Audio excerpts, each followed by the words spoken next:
Okay, here's video number 5 for the circulatory system. And I was telling you about car accidents and how the backup's always behind them. So if you have right-sided heart failure, that's the blood coming into the heart from the body. So you will see things like dependent edema. You'll see jugular vein extension with that because the backup is always behind the accident. If you have left-sided heart failure, that means the blood is having a really hard time getting out to the body. Usually it's a hypertensive issue or something. So then you're going to see backup that like edema in the lungs because that's where the blood's coming from. And the ventricles can't just pump it out how it should. So the backup, again, behind the accident. So the backup would be in the lungs. I don't know if that helps you, but it certainly does help me. Here are some different kinds of heart failure, what the heart is doing, and if it's a systolic dysfunction or a diastolic dysfunction. Again, at this point, you just need to know the basics, right-sided, left-sided, and what you're going to see in the patient and how you're going to react if there is a problem. Here is a nice visual of what happens when there's heart failure. I highly suggest that you really take advantage of this slide, that you maybe redraw it on your own so that you get an idea of how heart failure happens.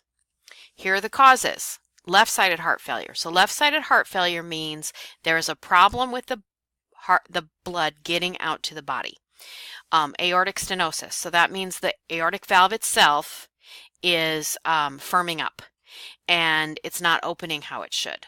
Cardiomyopathy, that means the muscles of the heart aren't as strong as they need to be.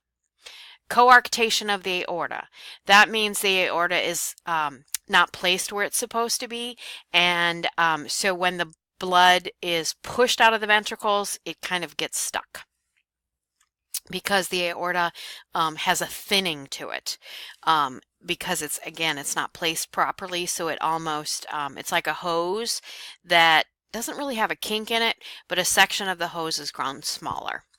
Hypertension is probably the biggest reason for left-sided heart failure, and you'll see it if there's a heart muscle infection, kind of rare, but it happens. Myocardial infarction, and then mitral valve regurg, which means the blood goes through, but then some of it comes back. Now, right-sided heart failure means the side of the heart that's accepting the deoxygenated blood from the body is messed up. So you'll see this when a patient has an atrial septal defect. That means that the septums that separate the right and left atrium, if there's a hole there. Cor pulmonale is another reason. Cor pulmonale can be a little bit difficult to understand. The reason cor pulmonale can be difficult to understand is because all of the pathology involved in happening, but basically the right side of the heart is affected, and because of a disease usually of the lungs or of the blood vessels that lead to the lungs. If they have left-sided heart failure, so that could happen from all of the things listed on the left side, eventually are going to affect the right side of the heart. If they have pulmonary hypertension, which means the actual vessels to the lungs are constricted, or if the pulmonary valve itself is constricted. So again, think about the car accident and where the blood flow and backup would be. Signs and symptoms of left-sided heart failure: coughing, problems breathing at night, Cheyne-Stokes respirations, which are kind of a funny type of respiration. They make some very fun. Cheyne-Stokes respirations tend to start out kind of deeper, and then they get faster, and then they decrease, and then there might be absence of breathing, and then and it starts all over again. Not real healthy. People who are short of breath when they exercise, crackles and wheezes. You'll see the patient in an orthopnic position, which is kind of like this patient is. They're leaning over, and that helps expand the diaphragm and the lungs so they can breathe better. They might have some cyanosis, tachypnea, tachycardia, and nocturia, which means they're peeing a lot at night. Signs and symptoms of right-sided heart failure. again, where's the backup? You see jugular vein distension here. You will see dependent edema. Those are the biggest ones. Splenomegaly sometimes the liver becomes enlarged, GI pain, fatigue and weakness. And sometimes, remember, right-sided heart failure can happen because of left-sided heart failure. So you might see signs and symptoms of both of these in your patients. Now, let's talk about what happens to all of the different organs during this. The body, when there's a decrease in output, the whole body reacts, and the sympathetic nervous system detects the low cardiac output, and the first thing it does is make you tachycardia, speeds up the heart. And that then increases the need for oxygen in the heart. So the low cardiac output then results in low renal blood flow. The kidneys activate, and this is a whole big science thing that good to know. Do you need to know it? Not for me right now, and probably not for good patient care. But the kidneys activate this renin-angiotensin aldosterone system. So this is a whole bunch of hormones. And then antidiuretic hormones released. So that's how the kidneys are involved. Then that can cause decreased urinary output, fluid volume overload happens, and over time the heart responds to the increased workload. It enlarges its chambers. The lungs have to work harder. I mean, it's just this full gamut of organ system involvement whenever you have heart failure. First thing in the diagnostic is to get a history and physical. That's what H&P is. They'll do a chest x-ray. They'll look for enlargement of the ventricles, an EKG to see what the underlying patient's cardiac rhythm is. The labs you're going to see a lot is BNP. That's the first one. B-type natriuretic peptide. CBC, electrolytes, BUN, creatinine. These are liver functions. This is thyroid function. This is blood glucose, cholesterol, ferritin. They'll do an echocardiogram and a stress test. A BNP is the primary marker for heart failure, just like troponin is a primary marker for myocardial infarction. And these are the levels. I've seen some pretty high BNPs before, and when they get the heart rate, when they get the fluid off and get the heart to relax and shrink back down, sometimes that BNP will go down. And how are we going to treat heart failure? Well, first of all, you got to find the underlying cause. If they're hypertensive, we're going to treat the hypertension.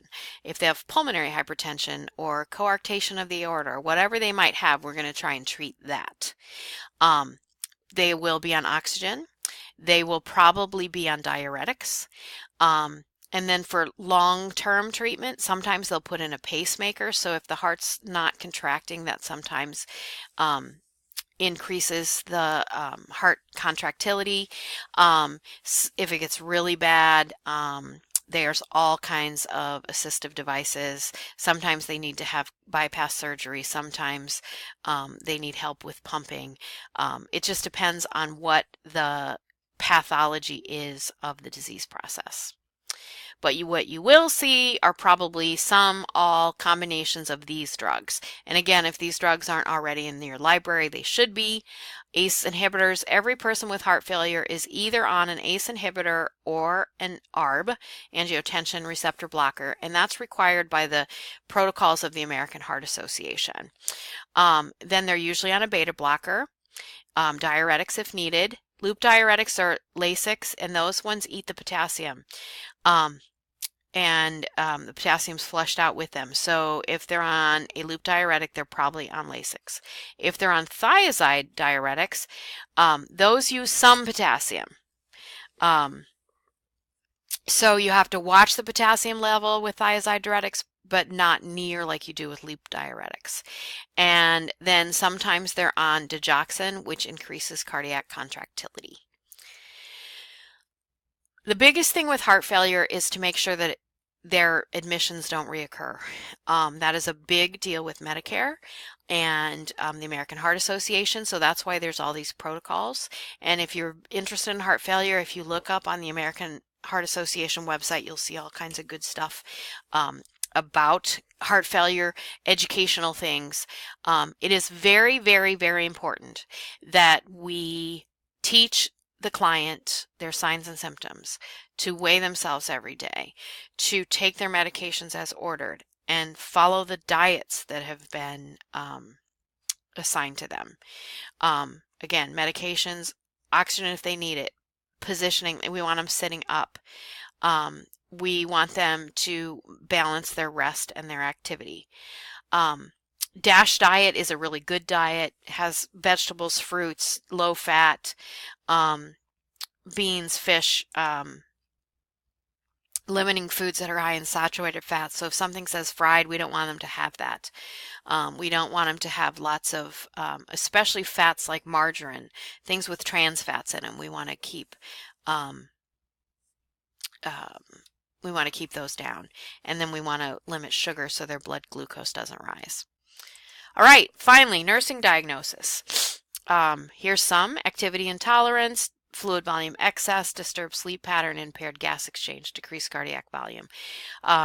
Fluid volume excess, knowledge deficit, pain, ineffective tissue perfusion, fatigue, disturbed body image, nutrition more than body requires, and we could go on. Yes, we could go on and on and on with nursing diagnosis and what we should do. We will probably be doing some care planning in class to go over these disease processes, connect the meds, connect how the patient looks, and really have a learning experience with this. So I look forward to having you in class, talking about this further. As you go through these videos, please make sure that you write down any questions that you have so that I can answer them in class. Hope to see you soon. Bye.